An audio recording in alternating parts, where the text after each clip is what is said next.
문재인 대통령이 한미 정상회담을 위해서 오늘 출국합니다. 문 대통령은 트럼프 대통령과의 회담에서 북미 대화 재개 방안을 논의하고 북한이 동의할 수 있는 수준의 단계적 이행 방안이 필요하다는 점 등을 역설할 것으로 보입니다. 김정은 북한 국무위원장은 어제 노동당 정치국 확대 회의를 주재하고 긴장된 정세에 대처하기 위해서 자력갱생 등을 바탕으로 새 전략 노선을 관철하라고 지시했습니다. 오늘은 당 전원회의를 개최하고 북한 내 정책 기조를 밝힐지 주목됩니다. 여야가 청문회 무용론으로 격돌하고 있는 가운데 이미선 헌법재판관 후보자의 인사청문회가 열렸습니다. 이 후보자와 남편이 거액의 주식을 보유한 회사의 재판을 맡아 유리한 판결을 내렸다는 의혹에 대해서 공방이 예상됩니다. 지난달 취업자 수가 작년보다 25만 명 늘어 2달 연속 20만 명대 증가폭을 보였습니다. 취업자가 증가하면서 고용률도 올라 역대 최대를 기록했습니다. 특히 60살 이상 취업자가 가장 큰 폭으로 증가한 것으로 나타났습니다. 마약 투약 혐의를 받는 방송인 로버트 할리 씨에 대한 구속 전 피의자 신문이 시작됐습니다. 심사에 앞서 할리 씨는 가족과 친구, 국민 여러분께 죄송하다고 말했습니다. 할리 씨는 과거에도 같은 혐의로 2차례 수사를 받았습니다. 마약 혐의로 구속된 황하나 씨가 공범에게 1억 원을 주며 입막음을 시도했다는 의혹에 대해서 당사자 조모 씨는 전면 부인했습니다. 경찰에 황 씨가 재벌과 손녀로 마약을 함께 투약했다고 조 씨가 밝혔지만 경찰은 황 씨를 소환조차 하지 않았습니다. 시청자 여러분 안녕하십니까? 4월 10일 수요일 뉴스앤이슈 시작합니다. 이 시간 현재 국회에서는 이미선 헌법재판관 후보자의 인사청문회가 열리고 있습니다. 이 후보자 부부의 주식 보유를 놓고 공방이 이어지고 있습니다. 국회 연결해서 알아보겠습니다. 김영수 기자. 네, 국회입니다. 네, 구체적으로 어떤 부분이 쟁점입니까? 네, 오전 10시부터 법사위에서 이미선 헌법재판관 후보자에 대한 인사청문회가 열리고 있습니다. 야당 의원들은 이 후보자 부부가 35억 원대의 주식을 보유하고 있는 것으로 드러났다며 재산 형성 과정의 질의를 집중하고 있습니다. 앞서 한국당 회의에서도 이 후보자와 역시 판사 출신의 변호사인 남편이 자신들이 재판을 담당한 업체의 내부 정보를 입수해 주식 투자를 했다는 의혹이 제기되기도 했는데요. 야당은 지난 2017년에 이유정 헌법재판관 후보자가 주식 논란에 휩싸이면서 사퇴한 전례가 있는 만큼 이번에도 주식 보유 여부에 화력을 집중한다는 계획입니다. 이와 함께 국제인권법 연구의 발기인에 포함됐던 이 후보자를 상대로 정치적 성향에 대한 질의도 이어질 것으로 전망됩니다. 네, 여야 지도부 추경 편성을 앞두고 포항 지진 피해 지역을 잇따라 방문하고 있죠. 네, 더불어민주당 이해찬 대표는 오늘 대구와 포항을 잇따라 방문합니다. 오전 대구에서는 예산정책 간담회를 열고 오후에는 포항에서 지진 피해 현장을 돌아봅니다. 이 대표는 지진 피해자 대피소를 방문해 직접 피해 주민들의 목소리를 듣고 예산 지원을 위한 추경 편성과 신속한 복구를 약속할 것으로 보입니다. 또 포항지진특별법 제정과 진상조사를 위한 특위 구성의 필요성을 재차 강조할 전망입니다. 앞서 자유한국당 황교안 대표도 어제 포항지열발전소와 피해 아파트를 찾아 특별법을 조속히 통과시키겠다고 약속했습니다. 황 대표는 여야 구분 없이 신속히 법을 만들어 피해 주민들의 어려움을 극복할 수 있도록 돕겠다고 강조했습니다. 여전히 추경 편성을 앞두고 여야가 힘겨루기를 하고 있는 상황이지만 일단 포항지진 지원 대책에는 공감대를 이루고 있는 만큼 추경 편성과 특별법 제정에 속도를 낼 수 있을지 관심입니다. 지금까지 국회에서 전해드렸습니다. 북미 비핵화 협상 재개 분수령이 될 한미 정상회담을 위해서 문재인 대통령이 오늘 1박 3일 일정으로 미국을 방문합니다. 비핵화와 평화체제 구축을 위한 정상들 간의 톱다운 외교가 본격적으로 재개되는 계기가 될 것으로 기대됩니다. 취재기자 연결해보겠습니다. 신호 기자. 네, 청와대입니다. 네, 문재인 대통령 오늘 오후에 출국하는 거죠? 네, 문재인 대통령은 오늘 오후 전용 기편으로 출국합니다. 미국 워싱턴 DC에는 우리 시각으로 내일 이른 아침에 도착합니다. 미국에 체류하는 시간은 24시간 정도고요. 비행 시간은 30시간에 가까운 1박 3일 일정입니다. 정상회담에 집중하는 이 공식 실무 방문이라서 특별한 다른 일정은 없습니다. 트럼프 대통령과의 정상회담은 모레 새벽 1시부터 2시간 가까이 진행됩니다. 양국 정상 부부가 함께하는 단독 회담에 이어서 이 소규모 회담, 또 참모들이 배석하는 확대 회담 겸 업무 오찬까지 이뤄집니다. 북한이 동의할 수 있는 구체적인 비핵화 로드맵을 마련해서 한반도 평화 프로세스의 동력을 살리는 것이 이번 회담의 목표입니다. 이 문 대통령은 어제 국무회의에서 한미 정상회담을 통해 북미 대화의 조속한 재개와 또 성과를 만들기 위해서 최선을 다하겠다고 밝혔습니다. 문 대통령은 트럼프 대통령과의 정상회담에 앞서 우리 시각으로 내일 밤부터 폼페이오 국무장관, 볼턴 국가안보보좌관, 펜스 부통령도 잇따라 만나서 미국 측 입장을 들어볼 예정입니다. 이번 회담은 하노이 북미 회담 직후 두 정상이 통화하면서 직접 만나서 논의하자고 약속한 지 40여일 만에 열리는 겁니다. 예. 하노이 회담 직후에 트럼프 대통령이 문재인 대통령에게 전화를 해서 김정은 위원장이랑 대화해서 결과를 알려달라 이란 부탁을 하지 않았습니까? 네. 그런데 지금까지 남북 정상 간 공개 접촉은 없었거든요. 이번 회담 잘 이루어질 수 있을까요? 네, 말씀하신 대로 공개적인 남북 대화는 없었지만 여러 형태, 여러 채널의 이 물밑 접촉은 계속 있었다는 것이 청와대의 설명입니다. 남북 정상 간 직접 대화는 없었지만 이 미국 측에서 한미 정상부터 먼저 만나는 것도 방법이라고 제안해서 이번 회담이 이루어지게 됐습니다. 남북미 3국 정상들 간의 직접 대화, 이른바 톱다운식 비핵화 프로세스에 다시 시동을 걸기 위한 노력이 시작된 것으로 볼 수 있습니다. 핵심 의제는 역시 완전한 비핵화와 여기에 걸맞는 보상 조치의 순서를 어떻게 짤 것인지 하는 문제입니다.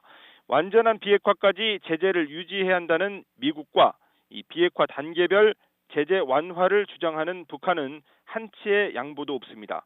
이 급기야 청와대가 지난달 all or nothing, 전무 아니면 전부라는 이런 전략을 다시 생각하라면서 이 포괄적 합의, 단계적 이행이라는 중재안을 냈지만 북미 양측에서 즉각적인 반응은 안 나왔습니다.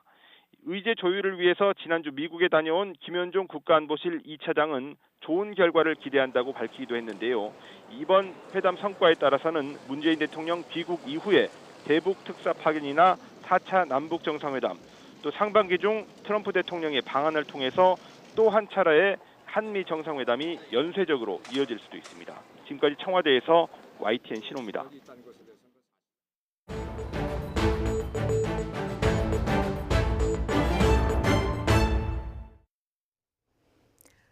북한이 내일 최고인민회의를 앞두고 오늘 노동당 전원회의를 개최합니다. 오늘 회의에서 미국과의 비핵화 협상이나 헌법 개정과 같은 주요 법규 개정, 또 주요 간부 교체 등을 다룰 것으로 보이는데요.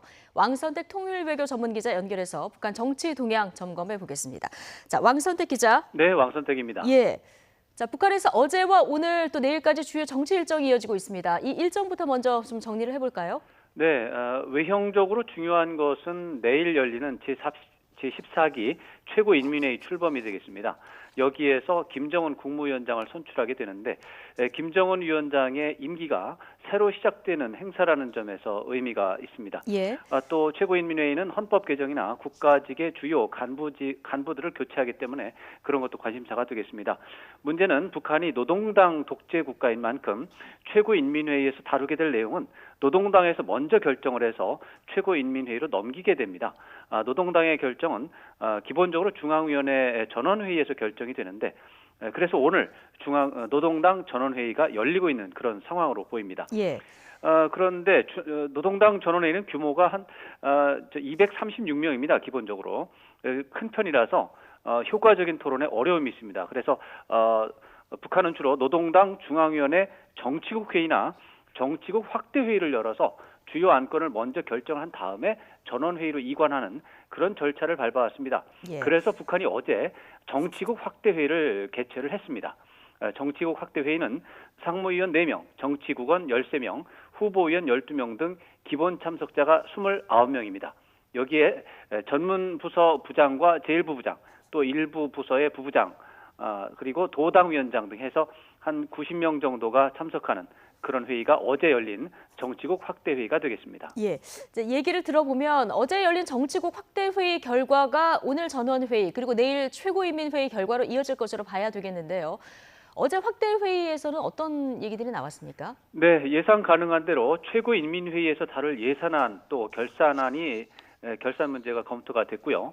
또 오늘 전원회의가 열리는 소집하는 문제가 어제 결정이 됐고 그리고 이제 주요 당 사업에 대한 진행 상황을 검토했다고 북한 매체들이 발표를 했습니다. 여기에서 김정은 위원장이 우결함에 대해서 지적을 했다 이런 표현이 나옵니다. 예. 우결함은 기본적으로는 이제 장점과 단점으로 쓰이고 있다고 합니다.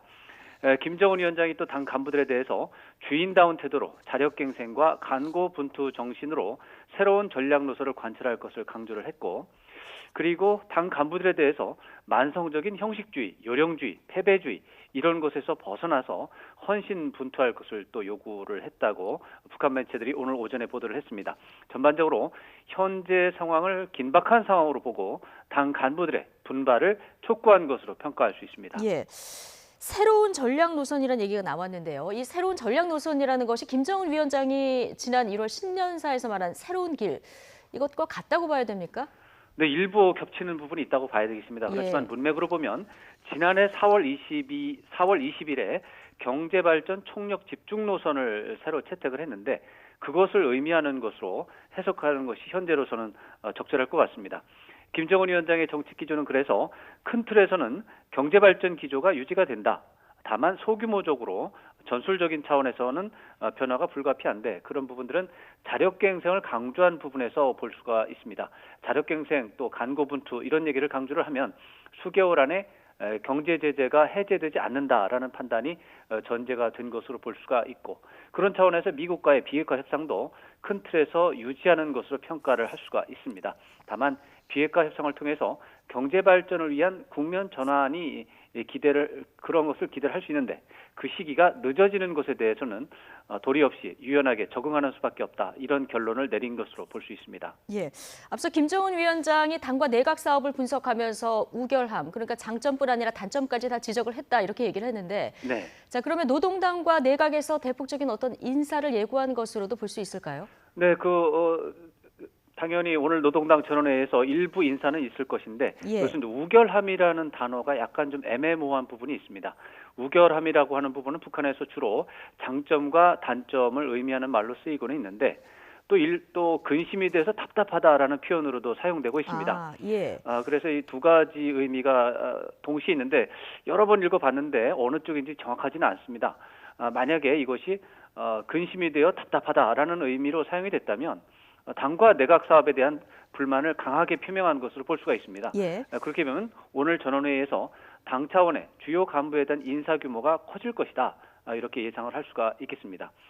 그리고 그런 가운데서 또 일부에서는 김영철 부위원장이 이번에 경질될 수도 있다. 이런 전망도 있어서 예. 좀 주목을 하고 있고요. 그다음에 내일 최고인민회의에서는 이제 국가직 간부들에 대한 인사가 예상이 됩니다. 국가직 간부 인사에서 가장 주목이 되는 것은 박봉주 내각 총리가 되겠습니다. 박봉주 내각 총리가 재신임이 된다면 그야말로 경제발전 총력 집중 노선의 큰 틀에서 유지가 된다라고 하는 이런 예상이 정확하게 맞는다 이렇게 볼 수 있는 근거가 될 수 있습니다. 예. 그리고 내일 최고인민회의에서 국가 주석직이 혹시 부활되지 않을까 이런 전망이 많은데 그런 것도 내일 주요 관심사가 되겠습니다. 예. 그 인사 어디까지 날지 이것도 좀 주목해서 봐야 되겠고요. 네. 당 간부들이 형식주의, 요령주의, 패배주의가 있다는 얘기가 나왔다고 하는데 이런 것도 오늘 전원회의 내용을 좀 시사하는 기준이 될 수 있을까요? 저는 될 수 있다고 봅니다. 예. 전원회의 오늘 토론에서 굉장히 중요한 부분이 될 것이라고 예상이 되고요. 김정은 위원장이 지적한 부정적 현상이 7가지입니다. 형식주의, 요령주의, 주관주의, 보신주의, 패배주의, 당세도, 관료주의 이렇게 7가지가 되겠습니다. 이 지적에 해당하는 간부들은 교체될 가능성이 있는 것으로 해석을 해야 되겠고요. 김정은 위원장은 이런 현재 정세를 긴장이 매우 고조된 상태로 인식하는 것으로 분석할 수 있는 근거가 되겠습니다. 예. 이런 상황에서 한미 정상회담이 워싱턴에서 우리 시각으로 내일 밤에 열리게 됩니다. 비핵화 협상과 관련해서 돌파구가 나올 수 있을지 이 부분이 가장 주목됐는데 어떻게 전망하십니까? 네, 저는 지금은 비핵화 협상이라든가 북미 협상 또 한반도 안보 정세에서 중요한 것은 돌파구를 마련하는 것보다 협상의 틀을 유지하는 노력이 더욱 중요하다 이렇게 생각을 하고 있습니다. 북한과 미국 모두 국내 정치적으로 불안함 또 유동성이 매우 큽니다. 그래서 안정적으로 상황을 관리하는 것이 무엇보다도 필요한 상황이 되겠습니다. 그런 국면에서 한미 정상이 민감한 시기에 만나서 현안에 대해서 직접 토론하는 것은 그 자체로 톱다운 방식에서 매우 중요한 의미가 있고 예. 매우 긍정적이라고 봐야 되겠습니다. 그런데 민감하고 유동적인 상황에서 가시적인 결과를 만들어내려고 노력을 한다면 부작용이 더 클 것이라고 예상할 수 있습니다. 지금 현재 한미 공조 균열 논란이 굉장히 큰데 이런 한미 공조 균열 논란을 완화하는 정도로 중요한 목표로 삼는 것이 오히려 효율적이라고 볼 수 있고요. 따라서 이번 정상회담을 통해서 북미 간 비핵화 협상 일정을 앞당기는 그런 돌파구를 마련한다. 이런 것은 어쩌면 제가 볼 때는 과도한 기대로 볼 수가 있겠습니다. 예, 여기까지 듣겠습니다. 지금까지 왕선택 통일외교 전문기자였습니다. 마약을 산 뒤 투약한 혐의를 받고 있는 방송인 로버트 할리 하일 씨에 대한 영장 실질 심사가 진행되고 있습니다. 이르면 오늘 구속 여부가 결정될 것으로 보이는데요. 취재기자 연결해서 자세한 내용 알아보겠습니다. 이영원 기자. 네, 경기 남부지방경찰청입니다. 하 씨에 대한 구속 전 피의자 신문 현재 진행되고 있죠. 네, 오전 10시 반부터 수원지법에서 영장실질심사가 열리고 있습니다. 법원으로 이동하기 전 과거 마약 투약 사실을 인정하느냐는 취재진 질문에 하 씨는 죄송하다, 마음이 무겁다는 말만 한 채 호송차에 올랐습니다. 법원에 도착해서도 가족과 동료들, 국민 여러분께 죄송하다고 말했는데요. 그동안 하 씨는 체포된 이후 줄곧 죄송하다는 말을 반복해 마약 혐의를 사실상 인정하는 태도를 보여왔습니다. 자, 경찰 측에서 실제로 하 씨의 혐의를 입증할 만한 단서를 충분히 확보했죠.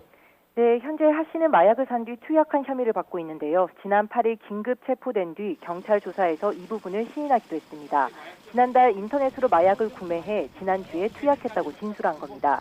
실제로 경찰은 하 씨가 수십만 원을 마약 거래 관련 계좌에 입금한 사실을 확인했고 하 씨 자택에서는 범행에 쓰인 것으로 추정되는 주사기를 찾아냈습니다. 실제로 소변 간이 시약 검사에서도 양성 반응이 나왔는데요. 경찰은 정확한 분석을 위해 하 씨 모발과 소변을 국립과학수사연구원으로 보내 정밀 감식을 의뢰했습니다. 네, 하 씨가 또 법조인 출신의 좋은 이미지를 갖고 있었던 방송인이었습니다. 그러다 보니 이번 사건만으로 충격을 많이 주고 있는데 사실 이게 처음이 아니었다고요? 네, 그렇습니다. 하 씨의 마약 관련 조사는 이번이 처음이 아니었습니다. 지난 2017년과 지난해 투약 혐의로 경찰 조사를 받았는데요. 이 당시에는 마약 음성 반응이 나오는 등 뚜렷한 증거가 없어 무혐의 처분을 받았습니다. 상습 투약 여부에 대한 조사가 필요한 이유인데요. 이 경찰은 영장이 발부되면 여러 차례 마약을 투약했는지, 공범이 있었는지 등에 대한 수사를 이어갈 방침입니다. 지금까지 경기 남부지방경찰청에서 YTN 이영훈입니다. 음란물을 유포한 혐의를 받고 있는 가수 로이킴이 오늘 피의자 신분으로 경찰 소환 조사를 받을 것으로 보입니다. 어제 자진 귀국해서 변호인 선임에 나서는 등 수사에 대비한 것으로 전해졌는데 어떤 입장을 밝힐지도 관심입니다. 현장에 나가는 취재기자 연결합니다. 부장원 기자. 네, 서울지방경찰청입니다. 네, 로이킴이 어제 자진 귀국한 뒤 하루 만에 곧바로 경찰 조사를 받게 된 건데 자세한 내용 정리해 주시죠. 네, 가수 로이킴은 오늘 이곳 서울지방경찰청 광역수사대에서 소환 조사를 받을 전망입니다. 로이킴은 그동안 미국 학업을 이유로 미국에 체류하고 있었는데요. 앞서 어제 새벽 4시 20분쯤 인천공항을 통해 기습 입국해 한 사실이 뒤늦게 알려졌습니다. 모처에 머물면서 변호사 선임에 나서는 등 앞으로 이뤄질 경찰 수사에 대비하고 나섰는데요. 경찰은 로이킴 측과 소환 일정 조율을 마치고 오늘 오후 3시 전까지 출석하라고 통보했습니다. 다만 로이킴이 비공개로 출석할 예정이어서 언제 올지는 정해지지 않은 상태입니다. 좀 더 시간이 필요하다며 출석하지 않을 가능성도 없지는 않은데요. 소속사를 통해 경찰이 소환 일정을 알려주는 대로 성실히 조사에 임하겠다고 밝힌 만큼 오늘 출석할 가능성이 큰 상황입니다. 자, 로이킴은 음란물 유포 혐의를 지금 받고 있습니다. 앞서서 구속된 정준영 씨와 차이가 좀 있습니까? 네, 로이킴은 가수 정준영 씨와 함께 있던 카카오톡 단체 대화방에 음란 사진을 올린 혐의를 받고 있습니다. 결론부터 말씀드리자면 두 사람이 받고 있는 혐의는 다릅니다. 정 씨는 앞서 자신이 직접 불법 촬영한 영상을 카카오톡 대화방에 올린 혐의로 지난달 21일 구속됐습니다. 정 씨의 범죄 사실을 확인하던 경찰은 로이킴도 단체 대화방에 타인의 신체를 찍은 사진 한 장을 올린 것을 확인했습니다. 경찰은 지난 2일 로이킴을 참고인 신분으로 불러 조사하겠다고 밝혔지만 직접 음란물을 유포한 정황도 확인되자 이틀 뒤 피의자로 입건하고 서둘러 귀국할 것을 종용했습니다. 다만 로이킴이 직접 불법 촬영한 사진을 올린 것인지 아니면 받은 사진을 단순히 올리기만 한 것인지는 아직 확인되지 않았습니다. 때문에 경찰도 불법 촬영과 유포 혐의가 확인된 정준영 씨는 성폭력 처벌법 위반 혐의를 적용했지만 로이킴은 단순히 음란물을 유포했을 때 적용되는 정보통신망법상 음란물 유포 혐의로만 입건했습니다. 만약 수사 과정에서 로이킴이 직접 타인의 신체를 불법 촬영한 사실이 밝혀질 경우 처벌 수위가 더 높아질 수 있습니다. 또 이와 별개로 일명 정준영 단체 대화방에서 마약류를 지칭하는 것으로 보이는 은어가 수차례 사용된 정황도 나와 수사가 확대될 수도 있다는 관측도 제기됩니다. 지금까지 서울지방경찰청에서 YTN 부장원입니다. 네, 지난달 취업자 수가 전년 같은 달보다 25만 명 늘어서 2달 연속 20만 명대 증가폭을 보였습니다. 60살 이상에서 34만 명 넘게 증가하면서 전체 취업자 증가폭을 끌어올렸습니다. 취재 기자 연결해 보겠습니다. 김평정 기자. 네, 경제부입니다. 예, 그동안 일자리 문제의 우려가 컸는데요. 최근 2달 동안은 증가폭이 20만 명대 수준을 보였군요. 네, 전년 같은 달과 비교한 취업자 증가폭이 지난달에 25만 명으로 집계됐습니다. 지난 2월에 26만 3천 명에 이어 2달 연속 20만 명대 증가폭을 유지했습니다. 지난 1월에는 1만 9천 명에 그치는 등 1년여 동안 심각한 고용 부진을 겪었던 것에 비하면 다소 회복된 수치입니다. 15살에서 64살 사이 인구의 고용률은 66.2%로 3월 기준으로 역대 최대였습니다. 60살 이상 고령층에서 취업자가 34만 6천 명이나 늘면서 전체 취업자 증가폭을 끌어올렸습니다. 정부가 재정을 투입해 만든 일자리가 많은 보건업과 사회복지 서비스업도 취업자가 17만 2천 명 늘어 큰 증가폭을 보였습니다. 네, 고령층의 취업자가 늘어나는 것이 주된 원인이라면 경제 허리라고 할 수 있는 30, 40대는 어떤 결과가 나왔습니까? 네, 그 부분 때문에 이번 결과를 고용 부진이 해소됐다고는 해석할 수가 없을 것 같습니다. 60살 이상 고령층의 취업자 수를 끌어올릴 동안 30, 40대는 오히려 감소했습니다. 전년 같은 달에 비해 40대 취업자는 16만 8천 명이 줄었고 30대는 3만 7천 명이 감소했습니다. 또 상대적으로 좋은 일자리로 평가받는 제조업에서도 취업자가 10만 8천 명 줄었습니다. 15살에서 29살 사이 청년층의 실업률은 10.8%였지만 취업 준비생까지 포함한 청년층의 확장 실업률은 25.1%로 늘어 관련 통계 작성을 시작한 지난 2015년 이후 가장 높았습니다. 통계청은 전체적인 고용 상황이 다소 개선됐다고 평가하고 제조업과 도소매업의 감소폭은 점차 축소되고 있어서 한두 달 사이 더 개선될 가능성이 있다고 분석했습니다. 지금까지 경제부에서 YTN 김평정입니다. 국제통화기금 IMF가 글로벌 경기 둔화 추세를 반영해 올해 세계 경제 성장률 전망치를 3.3%로 또 내렸습니다.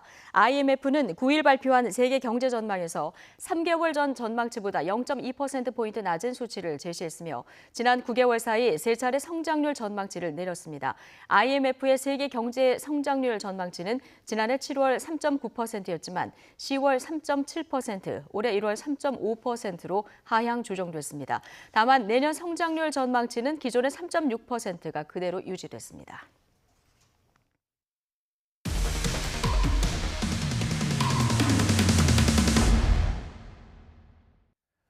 지난 2015년 황하나 씨 마약 투약 혐의와 관련해서 경찰에 봐주기 수사 의혹이 제기된 가운데 조사 당시 경찰이 황 씨의 집안 배경을 이미 알고 있었던 것으로 확인됐습니다.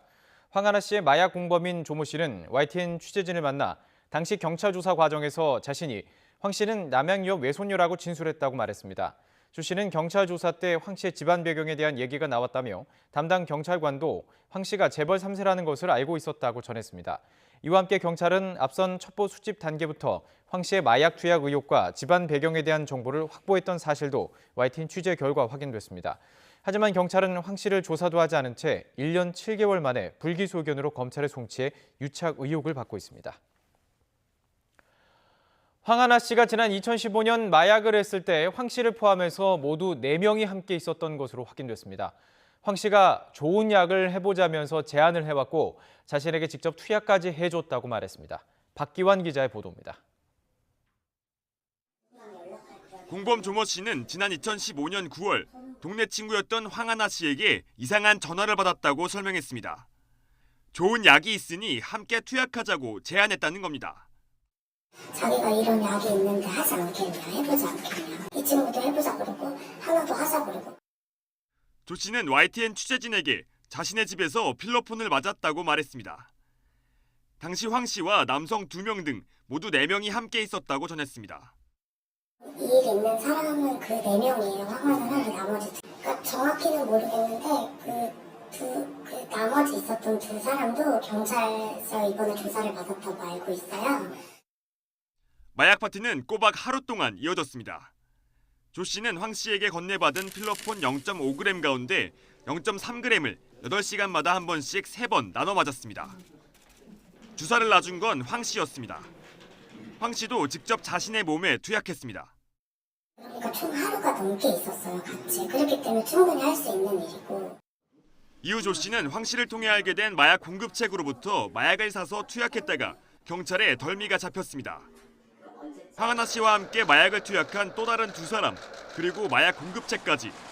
최근 경찰 조사에서도 마약 공급 혐의를 부인한 황 씨의 혐의를 입증할 중요한 연결고리가 될 것으로 보입니다. YTN 박규환입니다. 황하나 씨의 마약 공범 조모 씨는 황 씨의 범죄를 덮어주는 대가로 1억 원을 받았다는 의혹에 대해서 터무니없는 얘기라고 일축했습니다. 경찰에 체포되기 전에 이미 황 씨와 연락을 끊어서 만날 기회조차 없었다고 주장했습니다. 이종구 기자입니다. 지난 2015년 대학생 때 황 씨와 함께 필로폰을 투약했던 조모 씨. 조 씨는 YTN과 인터뷰를 하면서 사건 이후 황 씨와 연락을 한 적이 없다고 말했습니다. 황 씨가 무혐의 처분받은 사실도 몰랐다가 최근 언론 보도를 통해 알게 됐다는 겁니다. 아예 어떻게 사는지도 모르고 황하나가 그 SNS 활동을 많이 했잖아요. 그럼에도 불구하고 저는 한 번도 들어가서 본 적도 없고 아예 그냥 얘기를 한 적도 없어요. 그러면서 자신이 황 씨의 혐의를 모두 떠안는 조건으로 1억 원을 받았다는 의혹은 말도 안 되는 얘기라고 일축했습니다. 그리고 체포가 되면서 유치장에 있다 바로 구속수사를 받은 거라서 누구랑 연락할 그런 겨를도 없었고. 조 씨가 황 씨와 연락을 끊었다고 지목한 시점은 경찰에 체포되기 한 달 전입니다. 그래서 경찰 조사 때 황 씨와 관련된 내용을 여과 없이 진술했다고 주장했습니다. 실제로 조 씨에 대한 법원 판결문에는 황 씨 이름이 모두 8번 거론됐습니다. 이와 관련해 경찰은 입막음용 1억 원 의혹이 사실인지를 확인하고 있습니다. 조만간 조 씨를 직접 불러 관련 내용을 조사할 방침입니다. 또 황 씨 사건을 담당했던 경찰관 2명을 상대로 봐주기 수사를 했다는 의혹을 집중적으로 추궁하고 있습니다. YTN 이종구입니다. 이명박 전 대통령의 집사로 불렸던 김백준 전 청와대 총무기획관이 오늘 오후 이 전 대통령 항소심 재판에 증인으로 나올지 주목됩니다. 서울고등법원 형사 1부는 오늘 오후 김 전 기획관에 대한 증인 신문을 진행할 예정입니다. 다만 김 전 기획관이 그동안 연락이 닿지 않아 여러 차례 증언이 무산돼 오늘 실제 법정에 출석할지는 미지수입니다. 이 전 대통령의 자금을 가까이에서 관리해온 김 전 기획관은 지난해 1월 자수서를 제출하고 이 전 대통령의 혐의를 자세히 진술했지만 이 전 대통령 측은 김 전 기획관의 건강 상태가 좋지 못한 상태에서 검찰의 가혹한 조사를 받아 신빙성이 떨어진다면서 반드시 증인으로 세워야 한다고 주장했습니다. 네, 방금 들어온 소식입니다. 홍남기 경제부총리 추경에 대해서 기자들을 만나 발언을 했는데요. 정부 세종청사에서 해외 출장 전에 기자들을 만나서 추경 규모에 대해서 발언을 했습니다. 7조 원 이하로 예상이 되고 샘플 대응도 포함이 될 것이다. 이 부분도 검토할 것이다. 신재문 사무관 고발과 관련해서는 오늘 오후 취소할 것이라는 내용도 밝혔습니다. 신재문 사무관은 이번 정부에 있어서 추경과 관련해서 어떤 폭로를 했던 부분인데요. 이 부분에 대해서도 고발이 이루어졌는데 고발은 오늘 오후에 취소할 것이라는 내용을 밝혔고요. 추경 규모에서도 7조 원 이하가 될 것이며 강원도 대형 산불에 대응한 추경에 대한 것도 검토가 될 것이다. 이렇게 2가지를 밝혔습니다. 더 자세한 내용은 취재기자 연결해서 혹은 들어오는 대로 다시 한번 자세히 연결해 드리겠습니다.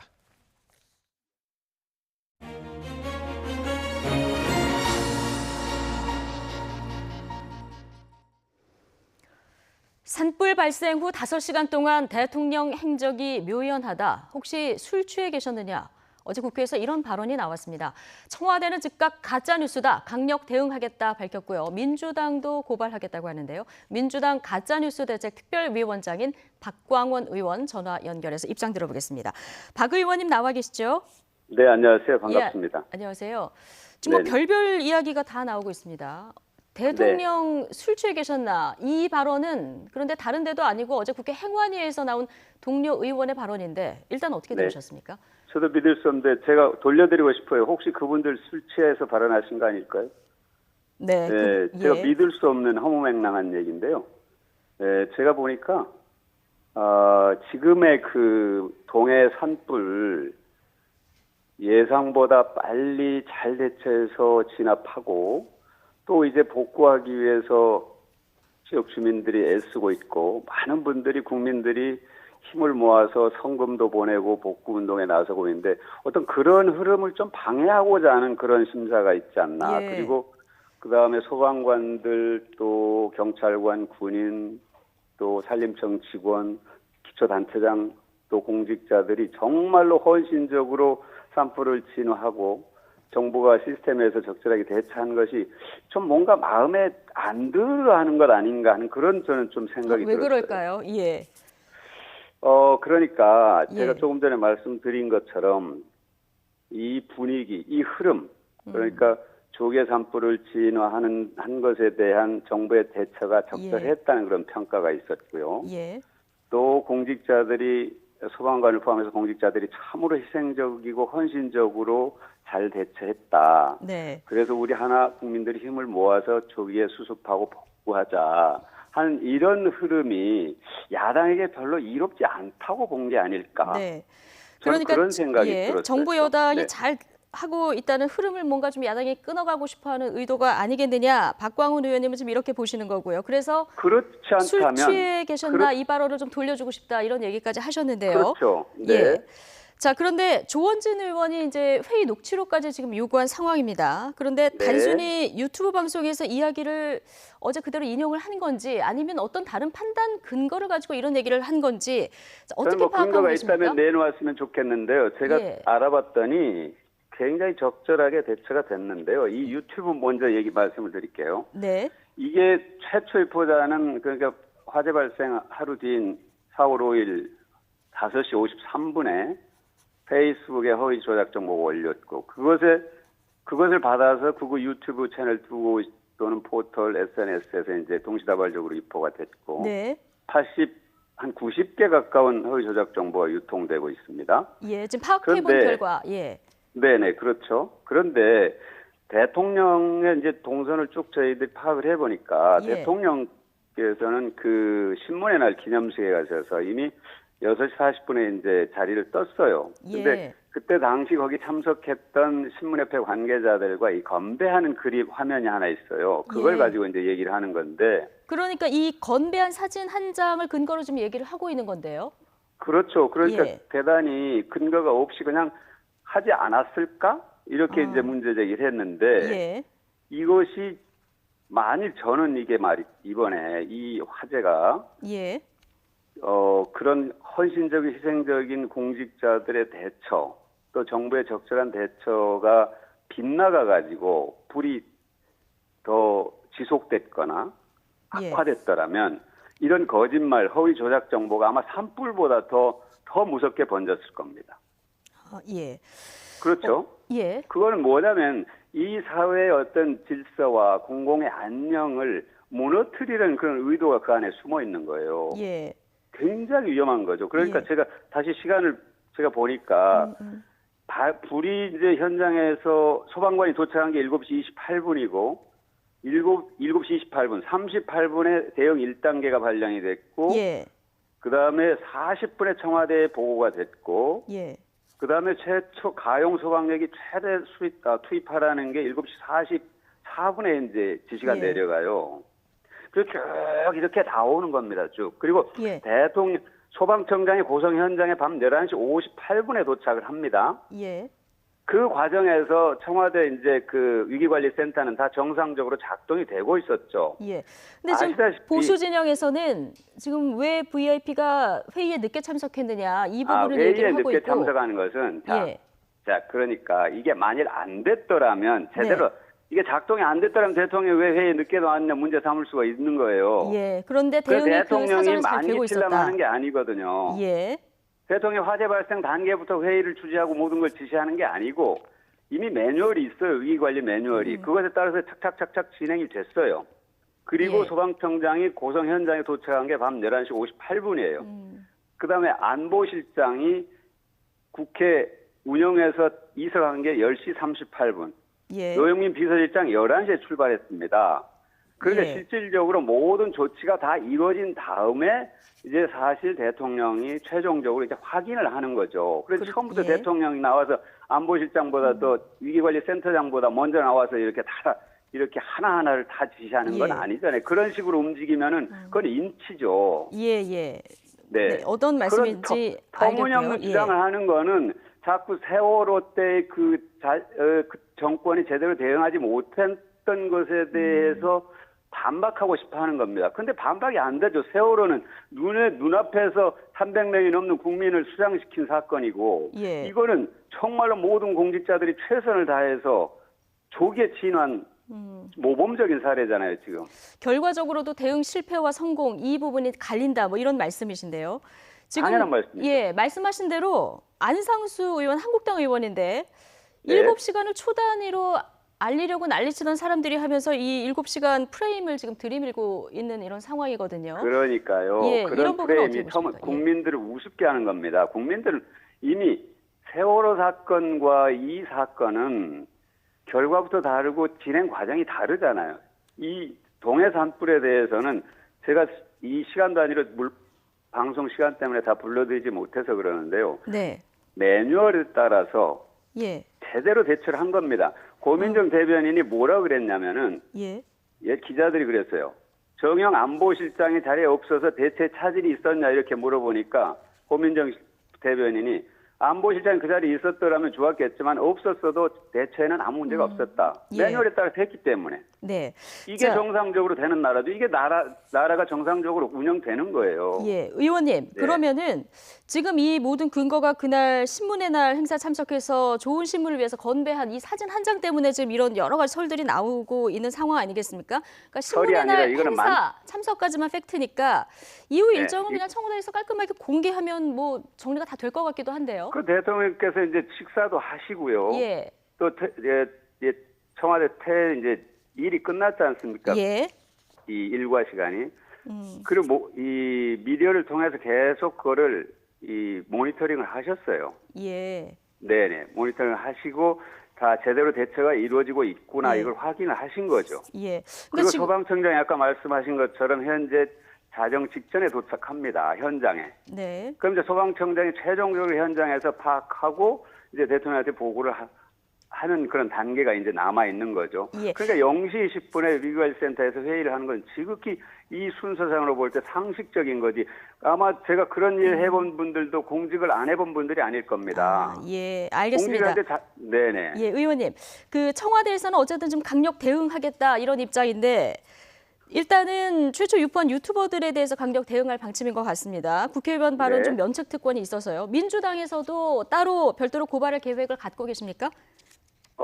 지금 아마 고발 조치는 당에서 해야 될 겁니다. 당에서. 예. 네네. 당에서 하게 될 것 같고요. 예. 저는 아까 이 법률적으로 사실은 이 대처하는 것은 꼭 좋은 방법은 아니지만 이게 예. 너무나도 악의적이고 근거 없는 얘기를 갖고 국민들이 지금 하나가 돼서 빨리 이 재난을 복구하자 하는데 여기에다 그냥 찬물을 뿌리는 거거든요. 예. 분열시키고 사회를 뭔가 불안하게 만들기 위한 이 의도가 숨어 있기 때문에 이게 범죄적 의도다 저는 그렇게 보는 거예요. 예, 알겠습니다. 어쨌든 국가적 재난 사태에 이런 얘기들이 나오는 것 자체가 좀 국민들 보기에는 민망스럽긴 한데요.